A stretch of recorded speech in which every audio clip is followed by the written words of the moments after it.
Some leaders build businesses. Others, well, they build empires. But then, every once in a while, you get someone who inherits an empire and is challenged to build something even bigger, something that is entirely their own.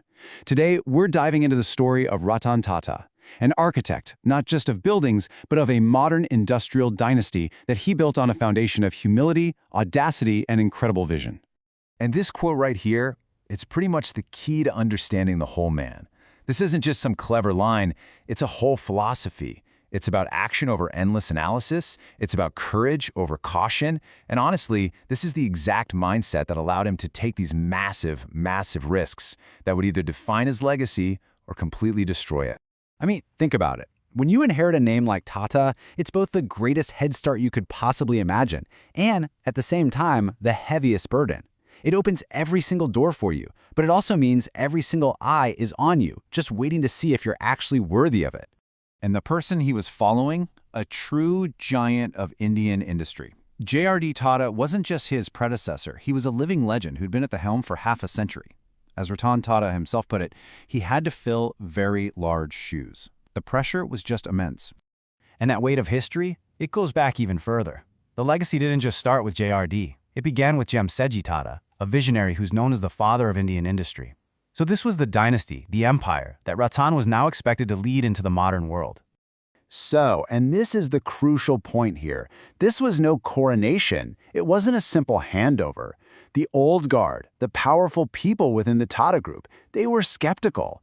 They looked at him with what sources call suspicion and derision, basically wondering if he was just some lucky kid who inherited the name, or if he was a real leader. He had to fight tooth and nail to prove he belonged at the head of his own family's company. And how did he do that? How do you prove yourself in a situation like that? Well, not from a cushy corner office, that's for sure. He proved his worth by starting at the very bottom, getting his hands dirty, and learning the business from the inside out. This journey is just remarkable when you think about it. He gets this fancy architecture degree from Cornell, an Ivy League university, and what does he do when he comes back to India? He doesn't take some cushy management job. No way. He goes to Jamshedpur, puts on a uniform, and starts working with shovels right next to blazing furnaces at Tata Steel. Only after that trial by fire was he given his first real management test, turning around a failing electronics company called Nelco. And all that early grit? He was going to need every single bit of it for the defining battles of his career. Because this next phase of his journey, well, this would test his resolve and forge his legend in the cutthroat world of automobiles. Okay, just imagine this for a second.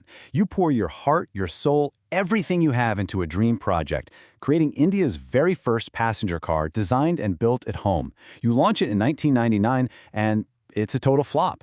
The Tata Indica was plagued with problems, the market rejected it, and the dream was quickly turning into an absolute nightmare. So now they're facing disaster. Tata and his team fly to Detroit to try and sell their struggling car business to Ford. And the meeting? It was humiliating. According to the people who were there, the Ford executives told him flat out that he knew nothing about cars and that they would be doing him a favor by buying his company. Can you imagine? Ratan Tata was so insulted he flew back to India that same night and called off the deal.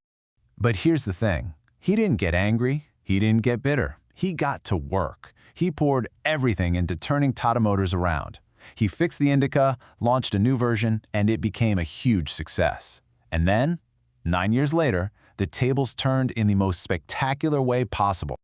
What happened next is honestly one of the most incredible moments in modern business history. Tata Motors acquired the legendary British brands Jaguar and Land Rover. And who did they buy them from? You guessed it, a struggling Ford Motor Company. This wasn't just a business deal. This was the ultimate vindication, the ultimate payback. But Ratan Tata wasn't done dreaming, not by a long shot. And his next big idea wasn't about luxury cars or payback. It was about accessibility. It was a vision he had for a people's car, an idea born not in a boardroom, but from a moment of simple human observation. He would see these families, a family of four, all packed precariously onto a single scooter, weaving through dangerous traffic, and he just asked a simple question. Why can't they have the safety and dignity of a car? And the result of that question was the Tata Nano, the world's cheapest car, designed not just for profit, but to solve a real human problem. And that desire to solve problems, to serve the community, well, that gets us to the very heart of the entire TATA legacy. It's not just about what they build, it's about why they build it. It's a philosophy of business that is just so deeply rooted in philanthropy. Just take a second and let this number sink in.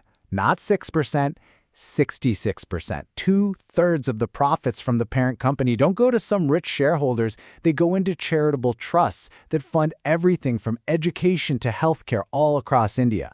This is the core principle the entire empire rests on. And that generosity, it isn't just about money. It's deeply personal. After the horrific 26/11 terror attacks in Mumbai, which targeted the Tata-owned Taj Hotel, he didn't just put out a press release. No, he personally visited the families of all 80 employees who were killed or injured, asking each one what they needed and making sure the company would take care of them for life. And this compassion, it's really reflected in his personal life too. I mean, despite being one of the most powerful people in the world, he's famous for his humility.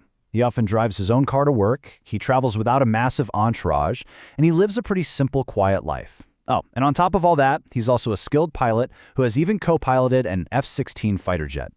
Okay, so as we start to wrap this up, what are the big ideas we can take away from all this? What are the core principles that have really guided this remarkable journey?